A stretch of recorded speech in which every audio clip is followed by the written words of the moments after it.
Hello बच्चों, कैसन बा। आई होप आप सभी मस्त और स्वस्थ होंगे।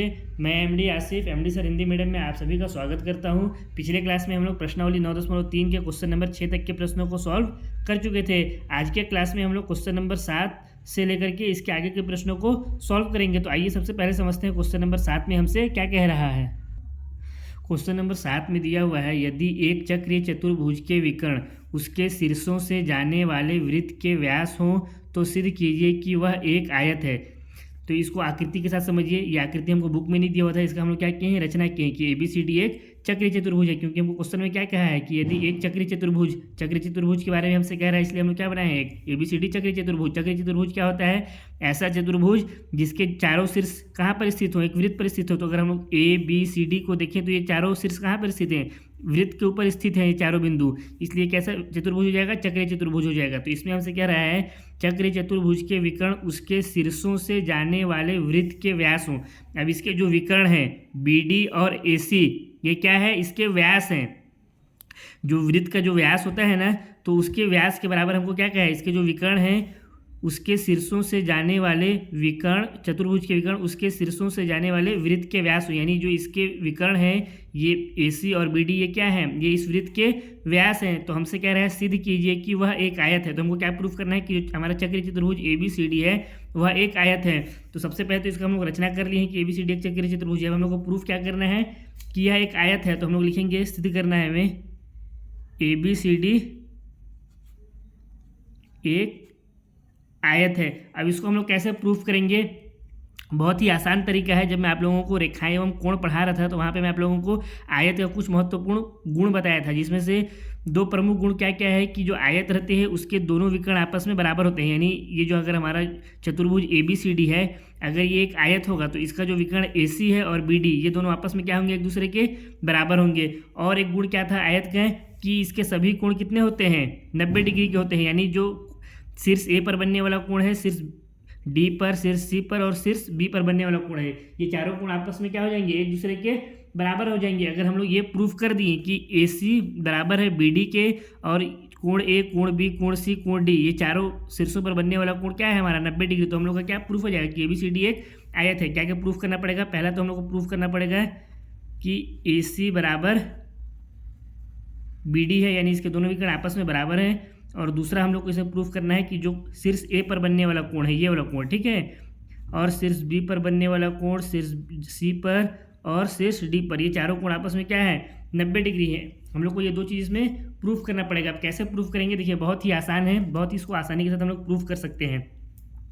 हमको क्या बोला है प्रश्न में कि इसके जो विकर्ण हैं उसके शीर्षों से जाने वाले वृत्त के व्यास है। यानी जो इसके विकर्ण है AC और BD, ये एक तरह से क्या है, ये इस वृत्त के व्यास हैं। और व्यास क्या करता है, व्यास किसी भी वृत्त को दो बराबर भागों में बांट देता है, यानी उसमें दो अर्धवृत्त का निर्माण करता है। अगर ये हमारा, इसको इस तरह से समझिए, ये हमारा एक क्या है, वृत्त है। अब इसमें अगर मैं एक व्यास खींच दूँ तो व्यास कहाँ से जाता है, हमेशा उसके बीच वाले बिंदु से होकर के जाता है, उसके केंद्र से होकर के जाता है। तो यहाँ से अगर व्यास होकर के जाएगा तो ये जो हमारा वृत्त हुआ क्या हो गया, दो भागों में बढ़ गया। ये पहला भाग हो गया और ये हमारा दूसरा भाग हो गया, दो अर्धवृत्त में बढ़ गया। ये आधा वृत्त ऊपर का हो गया, ये आधा वृत्त नीचे का हो गया।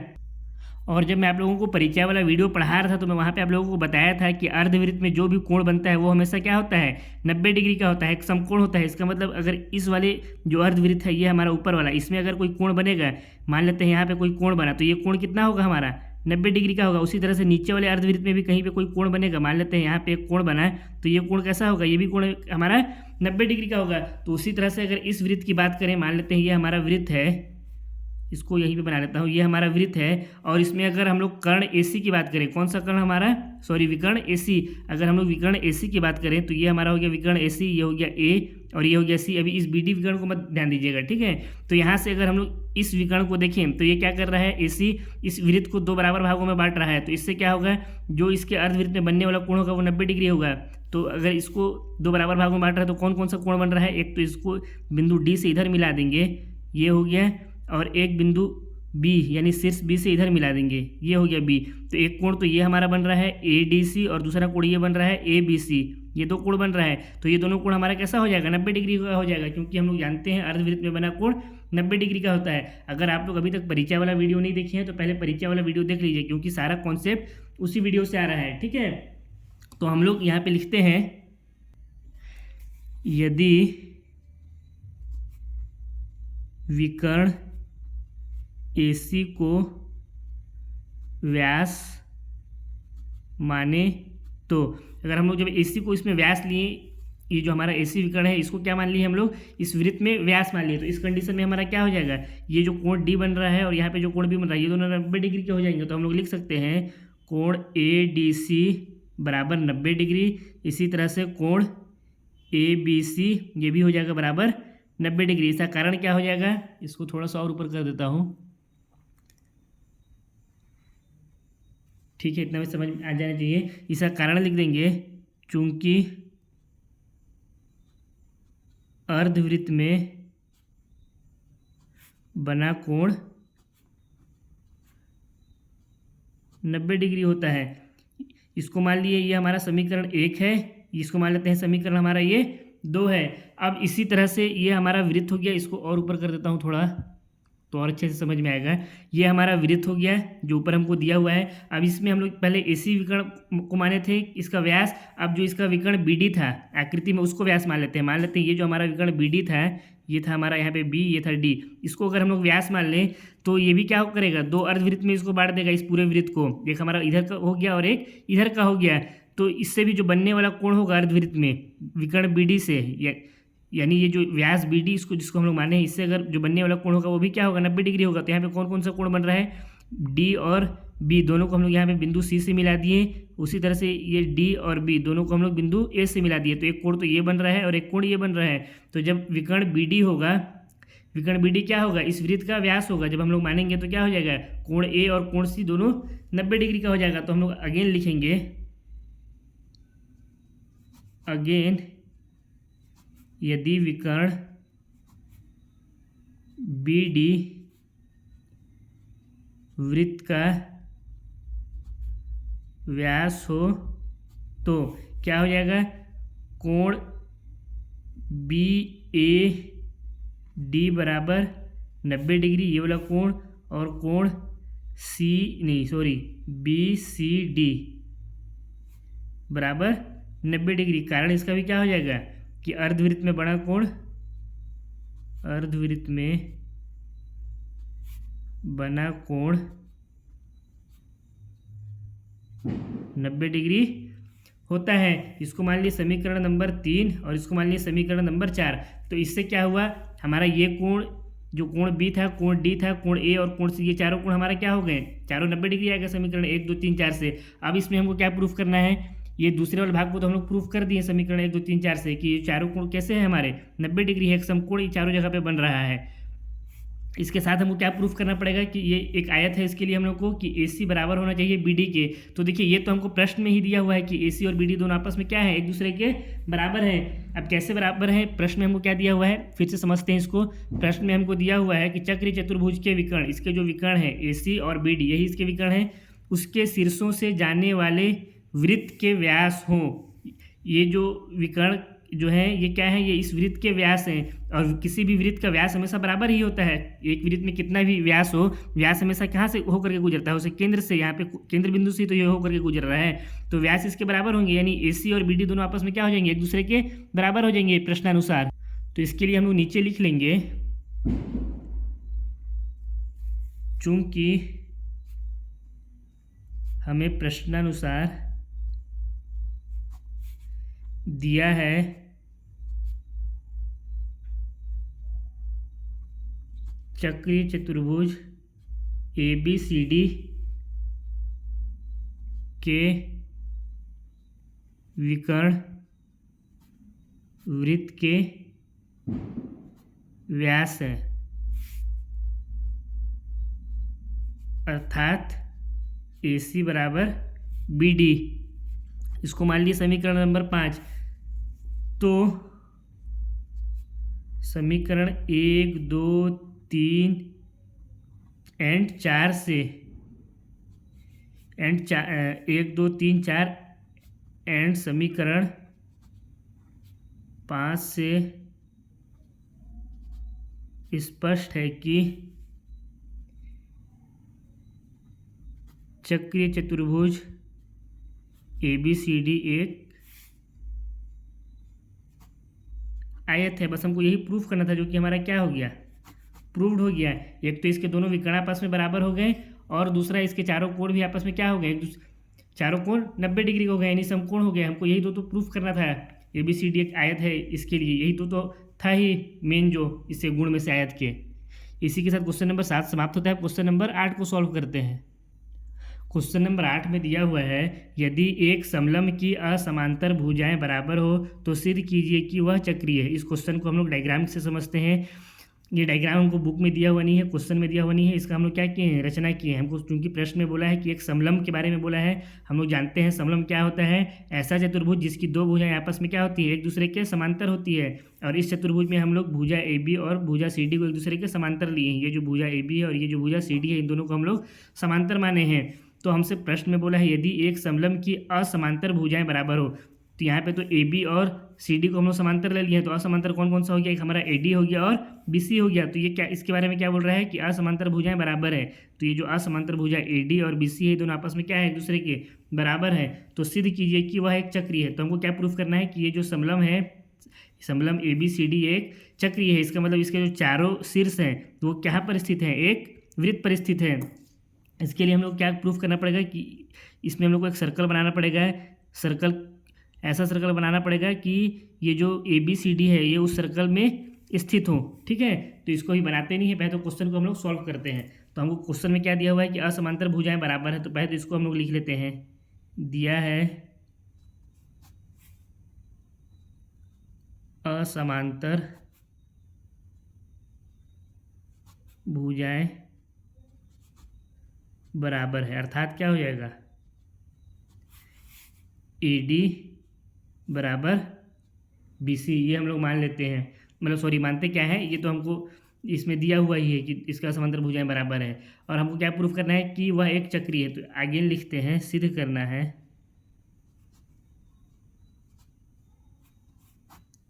सिद्ध करना है कि जो हमारा समलंब चतुर्भुज ABCD एक चक्रीय है। अब इसको कैसे प्रूफ करेंगे, तो देखिए इसको प्रूफ करने का सबसे आसान तरीका क्या है कि हम लोग क्या पढ़े हैं चक्रीय चतुर्भुज के, जब हम लोग प्रमेय पढ़ रहे थे तो, कि किसी भी चक्रीय चतुर्भुज के जो सम्मुख कोण होते हैं वो क्या होते हैं, 100, उनका योग 180 डिग्री के बराबर होता है। तो यदि हम लोग यहाँ पे कोण A प्लस कोण C, ये दोनों एक दूसरे के सम्मुख कोण हैं, इनका योग 180 डिग्री कर लेंगे, या फिर जो कोण B है और कोण D है, इन दोनों का योग 180 डिग्री के बराबर कर लेंगे। तो हम लोग का क्या प्रूफ हो जाएगा कि ये जो हमारा समलंब ABCD है ये एक चक्रीय चतुर्भुज है। तो इसके लिए यहाँ पे मैं लिख भी देता हूँ, प्रमेय 9.10 से जानते हैं कि चक्रीय चतुर्भुज के सम्मुख कोणों का योग 180 डिग्री होता है। इसलिए हमको यहाँ पे क्या प्रूफ करना पड़ेगा, हम लोग दो में से कोई भी एक चीज़ प्रूफ कर दें। या तो हम लोग प्रूफ कर दें कोण A प्लस कोण C बराबर 180 डिग्री, या फिर हम लोग प्रूफ कर दें कोण B प्लस कोण D बराबर 180 डिग्री। तो इससे हमारा क्या प्रूफ हो जाएगा कि जो हमारा ABCD समलंब है ये एक चक्रीय चतुर्भुज है। अब इसको प्रूफ करने के लिए हमको क्या करना पड़ेगा, हमको कुछ यहाँ पे कलाकारी करना पड़ेगा। कलाकारी क्या करेंगे अपन कि जो बिंदु D है इससे AB के ऊपर एक लंब खींचेंगे, और जो बिंदु C है इससे भी AB के ऊपर अपन एक लंब खींचेंगे। तो अगेन अपन लिखते हैं यहाँ पे बिंदु C से मान लेते हैं एक लंब हम लोग क्या खींच दिए हैं, AB के ऊपर E डाल दिए।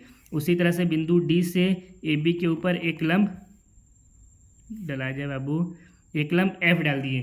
तो इस जो रचना की है इस रचना को लिख भी देते हैं अपन। अगेन क्या रचना किए हैं, दो रचना की हैं। पहला रचना हम लोग का क्या है, DF लंब है किसके ऊपर, AB के ऊपर, और दूसरा लंब क्या है हमारा कि CE लंब है किसके ऊपर, ये भी लंब है AB के ऊपर। अब हम लोग लंब क्यों डाले हैं? लंब डालने से हम लोग को फायदा क्या हो रहा है कि यहाँ पे हम लोग देखेंगे तो दो त्रिभुज बन रहा है। कौन कौन सा त्रिभुज बन रहा है? एक त्रिभुज हमारा बन रहा है AFD और दूसरा त्रिभुज बन रहा है BEC। अच्छा, यहाँ पे लंब डालें तो ये तो हमारा 90 डिग्री का हो जाएगा। ठीक है, हम यहाँ पे दो त्रिभुज बन रहे हैं और दोनों कैसे त्रिभुज है? समकोण त्रिभुज है, क्योंकि ये कोण 90 डिग्री का बन रहा है। तो एक हो गया हमारा AFD और दूसरा समकोण त्रिभुज हो गया BEC। अब हम लोग क्या करेंगे, इसको चक्रीय चतुर्भुज प्रूफ करने के लिए कि इन दोनों त्रिभुज को आपस में एक दूसरे के सर्वांगसम प्रूफ कर देंगे। अब इन दोनों को एक दूसरे के सर्वांगसम प्रूफ करेंगे तो उससे फ़ायदा क्या होगा, सारा कुछ अभी आप लोग को बता दूंगा। तो फिर इसमें मज़ा क्या है, ट्विस्ट क्या रहेगा, आगे आगे देखिए कि होता है क्या। पहले तो हम लोग इन दोनों त्रिभुज को एक दूसरे के सर्वांगसम प्रूफ करेंगे। तो अगेन लिखते हैं कौन कौन सा त्रिभुज है। एक हमारा त्रिभुज AFD और त्रिभुज BEC में, इसके लिए यहाँ नीचे में लिखता हूँ त्रिभुज AFD व त्रिभुज BEC में। अगर इन दोनों त्रिभुज की हम लोग बात करें तो दोनों त्रिभुज में क्या क्या आपस में बराबर है, फटाफट देख लेते हैं। एक तो ये जो कोण है यहाँ पे बन रहा है AFD और कोण BEC, ये दोनों आपस में कैसे हैं? 90 डिग्री के हैं, समकोण है। तो ये भी 90 डिग्री का है और ये भी 90 डिग्री का है, दोनों आपस में बराबर हैं। तो हम लोग इन दोनों को आपस में क्या कर सकते हैं? बराबर कर सकते हैं। और क्या कर सकते हैं, हमको क्या दिया हुआ है? AD बराबर है BC की। ये जो भुजा AD और भुजा BC है, ये दोनों भी एक दूसरे के बराबर है, तो इन दोनों को भी अपन बराबर कर सकते हैं। और क्या कर सकते हैं हम लोग, इसमें जो हमारा DF है ये वाला और जो CE है ये, इन दोनों को हम लोग क्या कर सकते हैं? एक दूसरे के बराबर कर सकते हैं। अब कैसे बराबर हम लोग इन दोनों को कर सकते हैं? देखिए, ये हमारा क्या है, DC और AB दोनों एक दूसरे के समांतर है। और हम लोग क्या जानते हैं, समांतर जो भी रेखाएं होती है वो हर बिंदु पर आपस में क्या होती है? एक दूसरे से समान दूरी पर होती है। जैसे अगर ये हमारा, इसको यहाँ पे बता देता हूँ, अगर ये हमारा समांतर रेखा है तो यहाँ पे और यहाँ पे इन दोनों बिंदुओं के बीच की बात करें तो यहाँ पे भी दूरी वही रहेगी जो इन दोनों बिंदुओं के बीच की दूरी रहेगी। मतलब हर जगह इसकी दूरी क्या रहती है? समान रहती है समांतर रेखा में, तभी तो वो समांतर रेखा है। अगर हर जगह अगर समान नहीं रहेगा दूरी तो ट्रेन क्या हो जाएगा? पटरी से गिर जाएगा ट्रेन। जो ट्रेन का पटरी रहता है वो भी तो समांतर होता है, यानी उसकी हर जगह बीच की दूरी क्या होती है? समान होती है। तो यहाँ पे भी ये जो हमारा DF और CF है, इनकी ये भी क्या होगा? आपस में बराबर होगा, क्योंकि ये दोनों क्या हैं? DF और CF समांतर रेखाएं जो हमारी AB और CD है, इनके बीच की दूरी ही तो है ये। तो हम लोग क्या लिख सकते हैं तीसरा इसमें कि जो हमारा DF और CF है, सॉरी CE है, ये दोनों भी क्या हो जाएंगे? एक दूसरे के बराबर हो जाएंगे। पहला कोण हमारा ये बराबर हो गया, ये दोनों कोण, दूसरा ये दोनों भुजा बराबर हो गया, और तीसरा ये जो हम लोग लंब डाले हैं ये दोनों भी आपस में क्या हो जाएंगे? बराबर हो जाएंगे। इन तीनों को हम लोग लिखते हैं त्रिभुज AFD और त्रिभुज BEC में। एक तो हमारा हो गया कोण AFD बराबर हो गया कोण BEC के, कारण क्या हो जाएगा? चूंकि दोनों 90 डिग्री। और जो हमारा भुजा AD है और भुजा BC है ये भी बराबर हो गया, कारण इसका क्या लिख देंगे अपन? ये हमको दिया हुआ है। और जो हमारा भुजा DF था, यानी जो हम लोग लंब DF डाले थे और जो हम लोग लंब CE डाले थे, वो दोनों भी क्या हो जाएंगे? एक दूसरे के बराबर हो जाएंगे। इसका कारण क्या लिख देंगे? चूंकि समांतर रेखाओं के बीच की दूरी प्रत्येक बिंदु में बराबर होती है।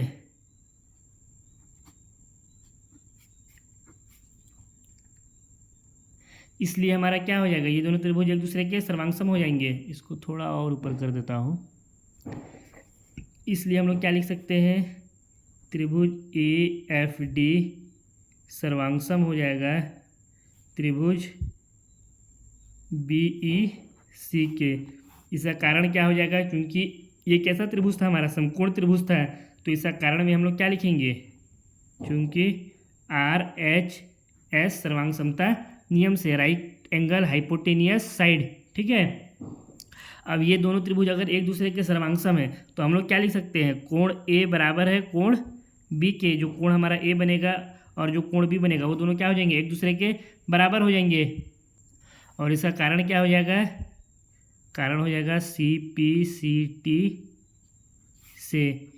इसको मान लेते हैं अपन समीकरण नंबर 1। क्या माने इसको हम लोग? समीकरण नंबर 1। अब देखिए आकृति में हमको क्या दिया हुआ है? ये जो आकृति है इसमें हम लोग क्या लिए हैं? AB और CD दो समांतर भुजाएं हम लोग लिए हैं, यानी दो, ये दोनों क्या है, दो समांतर भुजाएं हैं। ये हमारा हो गया सी डी और ये हो गया हमारा ए बी, यही हम लोग लिए हैं। अब इसमें हम लोग अगर ए डी की बात करें तो ए डी क्या कर रहा है, इसको दो अलग अलग जगहों पर प्रतिच्छेद कर रहा है, यानी ये क्या कर रहा है, तिर्यक रेखा का काम कर रहा है।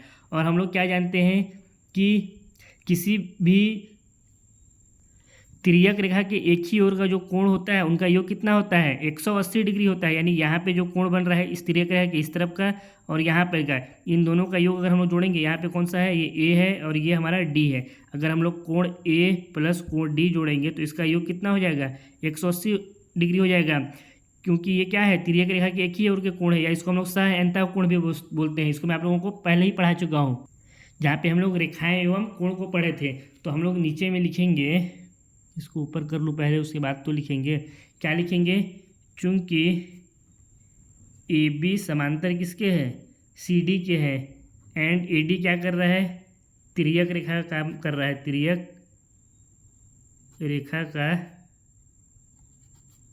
कार्य कर रहा है, इसलिए हमारा क्या हो जाएगा, कोण ए प्लस कोण डी, इसका योग कितना हो जाएगा, 180 डिग्री। कारण ऐसा क्या लिख देंगे, तिर्यक रेखा के एक ही ओर के अंतः कोण का योग 180 डिग्री होता है। या फिर इसको हम लोग एक और क्या बोलते हैं, सह अंतः कोण, क्या बोलते हैं, सह अंतः कोण। इसका योग भी कितना होता है, सह अंतः कोण का योग भी 180 डिग्री होता है। इसको मान लेते हैं अपन समीकरण नंबर 2। इसको क्या मान लिए, समीकरण नंबर 2।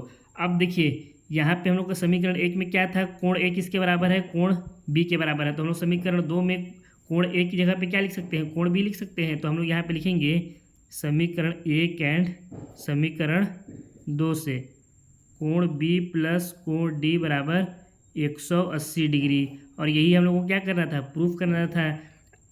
तो इस समीकरण, इसको मान लेते हैं 3। तो समीकरण 3 से हमारा क्या स्पष्ट हो गया, इसको ऊंचे करके लिख देते हैं। अतः समीकरण 3 से स्पष्ट है कि समलंब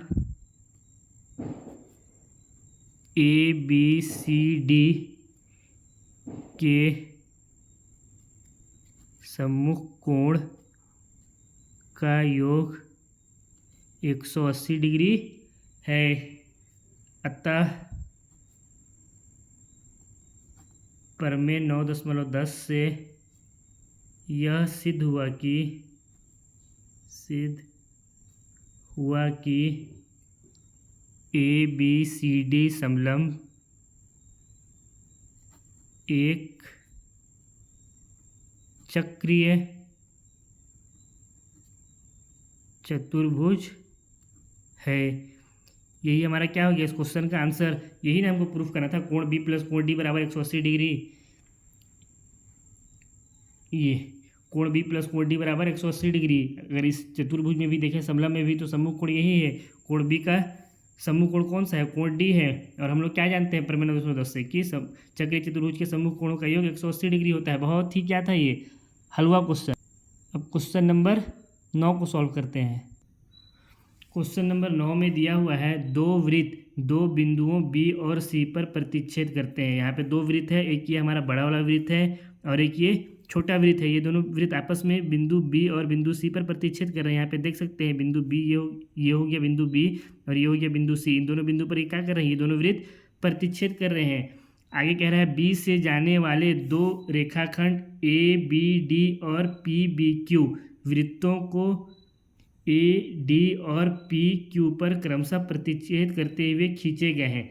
अब हमसे आगे क्या कह रहा है कि जो बिंदु बी है इससे जाने वाले दो रेखाखंड है। कौन कौन सा रेखाखंड है, एक तो हमारा ये हो गया ए बी डी, एक ये रेखाखंड जा रहा है बिंदु बी से होकर के, और दूसरा रेखाखंड है पी बी क्यू, एक ये रेखाखंड जा रहा है। इसके अलावा कोई दूसरा रेखाखंड तो नहीं जा रहा है। तीसरा, यही दो रेखाखंड जा रहे हैं, एक ये वाला और दूसरा ये वाला रेखाखंड जा रहा है बिंदु बी से होकर के। और ये रेखाखंड को ए डी और पी क्यू पर क्रमशः प्रतिच्छेद करते हुए खींचा गया। और ये जो रेखाखंड है ए डी पी और क्यू पर क्या हो रहे हैं, क्रमशः प्रतिच्छेद कर हो रहे हैं। तो हमसे कह रहा है सिद्ध कीजिए कि कोण ए सी पी बराबर कोण क्यू सी डी है। हमसे क्या कह रहा है, कोण ए सी पी, कौन सा कोण हो गया, ये हो गया ए, ये सी हो गया, ये हमारा बिंदु, ये पी, यानी ये जो कोण है ए सी पी, ये वाला कोण, ये कोण किसके बराबर है, कोण क्यू सी डी, यानी कोण क्यू सी डी इस कोण के बराबर है। हमको क्या प्रूफ करना है कि ये कोण और ये कोण दोनों आपस में क्या है, एक दूसरे के बराबर है। बहुत ही आसानी के साथ हम लोग इस क्वेश्चन को सॉल्व करेंगे। जितना कॉम्प्लिकेटेड दिख रहा है उतना ही ये क्वेश्चन एकदम बिल्कुल आसान क्वेश्चन है, ठीक है। इसी लिए बस हम लोग क्या करेंगे, एक रचना करेंगे। रचना क्या करेंगे कि बिंदु ए और बिंदु पी को आपस में मिला देंगे, इसी तरह से क्यू और डी को आपस में मिला देंगे। तो आइए पहले हम लोग को मिला देते हैं, ए और पी को मिलाएं,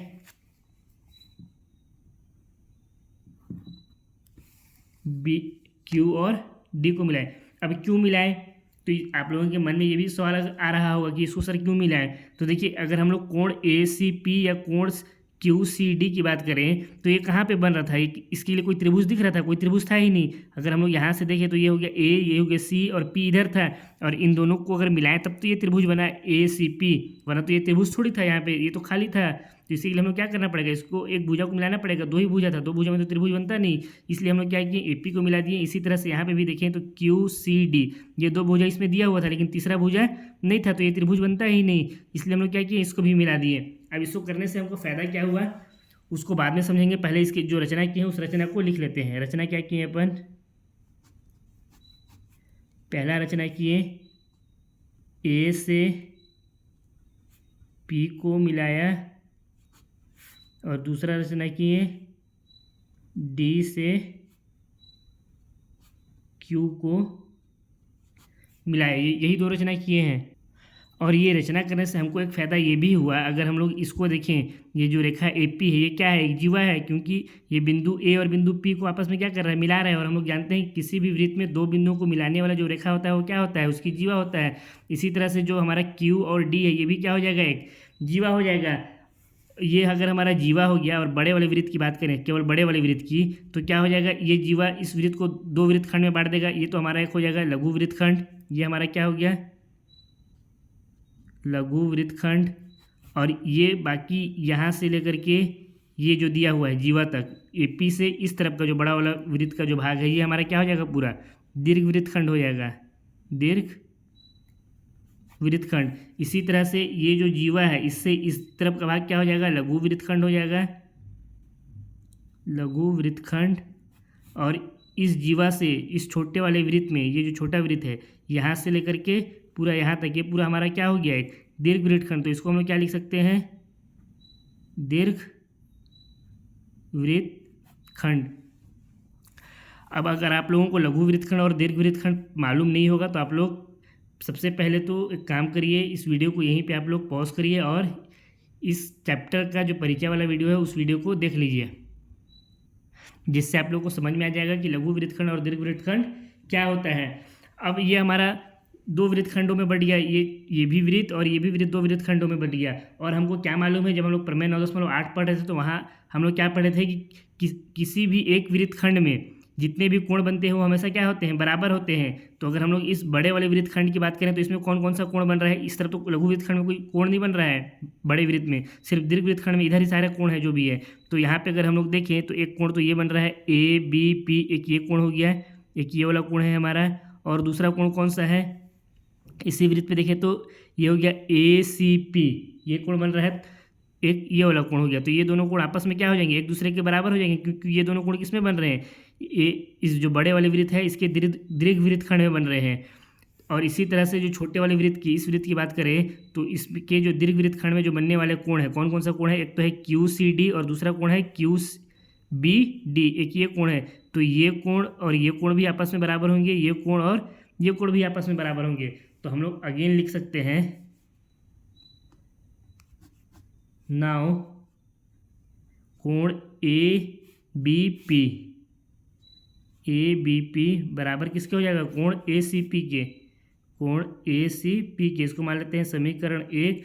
इसी तरह से जो कोण क्यू सी डी है ये बराबर हो जाएगा कोण क्यू बी डी के। तो अगेन लिखेंगे कोण क्यू सी डी बराबर हो जाएगा कोण क्यू बी डी के, इसको मान लेते हैं समीकरण नंबर 2। अब ये कहाँ से बराबर हुए इसका कारण भी लिख देते हैं, इधर जगह नहीं है, यहाँ नीचे में लिख देते हैं। इसका कारण क्या हो जाएगा, चूंकि प्रमेय 9.8 से हम जानते हैं कि एक ही वृत्तखंड के या एक ही वृत्त के, ये इसको वृत्तखंड ही ना, वृत्त नहीं बोलेंगे, एक ही वृत्तखंड के सभी कोण बराबर होते हैं। ये हम लोग का आ गया।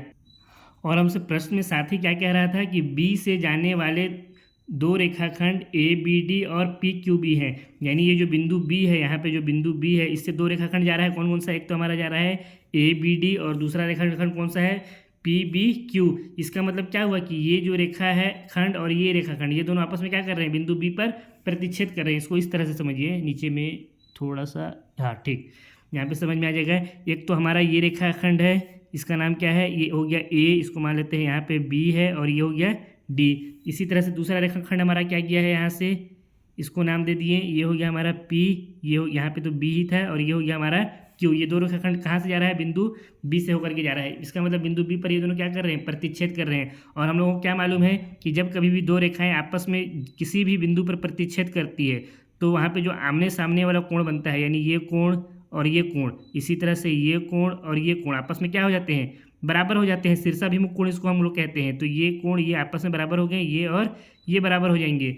तो ये कोण कौन से हैं, एक तो हमारा हो गया ए, यहाँ पे है बिंदु बी, तो ये हो गया ए बी पी, और इधर कौन सा कोण हो गया क्यू, और ये हो गया बी और ये डी। तो हम लोग यहाँ पे क्या लिख सकते हैं, चूंकि बिंदु बी से जाने वाले दो रेखाखंड ए बी डी व पी बी क्यू है, इसलिए हम लोग क्या लिख सकते हैं, कोण ए बी पी बराबर हो जाएगा कोण क्यू बी डी के। कारण क्या हो जाएगा इसका, ये क्यू बी अच्छा से बन जाए, कारण में लिख देंगे चूंकि शीर्षाभिमुख कोण। इसको मान लेते हैं अपन समीकरण नंबर 3। अब देखिए समीकरण 3 से हम लोग ए पी बी की जगह पे क्या रख सकते हैं, यहाँ पे भी ए पी बी है, यहाँ पे भी ए पी बी है। तो समीकरण 3 से हम लोग ए पी बी की जगह पे समीकरण 1 में क्या रख सकते हैं, क्यू बी डी रख सकते हैं। और हम लोग को यही प्रूफ करना था क्या, इसको ऊपर चेक कर लेते हैं। हम लोग को क्या प्रूफ करना था, कोण ए सी पी बराबर कोण क्यू सी डी। अच्छा, हम लोग को क्या प्रूफ करना है, कोण ए सी पी बराबर कोण क्यू सी डी। ठीक है, कोई बात नहीं है। तो हम लोग का देखिए समीकरण 2 और 3 को अगर हम लोग देखें तो समीकरण 2 में क्या है, कोण क्यू सी डी, और यहाँ पे क्या है, बराबर किसके है, समीकरण 2 में कोण क्यू सी डी कोण क्यू बी डी के, और समीकरण 1 में क्या है, सॉरी समीकरण 3 में कोण ए बी पी बराबर है कोण क्यू बी डी के। तो समीकरण हम लोग 2 और 3 से क्या लिख सकते हैं, हम लोग लिख सकते हैं समीकरण 2 एंड 3 से क्या लिख सकते हैं कि जो कोण क्यू सी डी है वो किसके बराबर हो जाएगा, कोण ए बी पी के बराबर हो जाएगा। तो हम लोग यहाँ पे लिखेंगे, इसको हल्का सा और ऊपर कर देते हैं, कोण क्यू सी डी बराबर हो जाएगा कोण ए बी पी के। इसको नाम दे देते हैं समीकरण नंबर 4। अब समीकरण 4 और समीकरण 1 को अगर हम लोग ध्यान से देखें तो यहाँ पे क्या है, कोण ए बी पी किसके बराबर है, कोण ए सी पी के। यहाँ पे कोण ए बी पी किसके बराबर है, कोण क्यू सी डी के। तो समीकरण 4 और समीकरण 1 से हम लोग क्या कर सकते हैं, कोण क्यू सी डी और कोण ए सी पी को एक दूसरे के बराबर कर सकते हैं। तो हम लोग लिखेंगे समीकरण 1 एंड समीकरण 4 से, समीकरण 1 और 4 से क्या हो जाएगा, कोण ए सी पी बराबर हो जाएगा कोण क्यू सी डी के। और हमको यही क्या करना था, प्रूफ करना था, जो कि हमारा क्या हो गया, प्रूव्ड हो गया। इसी के साथ इस क्लास को यहीं पे समाप्त करते हैं। हाँ, तो मैं क्या कह रहा था, इसी के साथ इस क्लास को यहीं पर समाप्त करते हैं। बाकी के जो 3 क्वेश्चन बचे हुए हैं उनको अगले क्लास में सॉल्व करेंगे। तब तक आप लोग क्वेश्चन नंबर 1 से 9 तक के सभी क्वेश्चन को सॉल्व करिए। अगर कहीं पे कोई डाउट आ रहा है तो आप लोग अपने डाउट को कमेंट सेक्शन में पूछ सकते हैं, आपके डाउट को ज़रूर क्लियर किया जाएगा। और एक चीज़ बता दूं आप लोगों को कि अभी तक मैंने जितने भी वीडियो बनाए हैं उन सभी वीडियो का पीडीएफ आप लोगों को एमडी सर के टेलीग्राम चैनल पर मिल जाएगा, तो आप लोग टेलीग्राम चैनल को भी ज़रूर ज्वाइन करें। और इस वीडियो से यदि आप लोगों को कुछ फ़ायदा हुआ है तो आप लोग इस वीडियो को लाइक करें, कमेंट करें, चैनल में नए हैं तो चैनल को सब्सक्राइब करें। अब बहुत जल्द हम लोग नेक्स्ट क्लास में मिलेंगे जहाँ पे हम लोग बाकी के बचे हुए क्वेश्चन को सॉल्व करेंगे। तब तक के लिए बेस्ट ऑफ लक।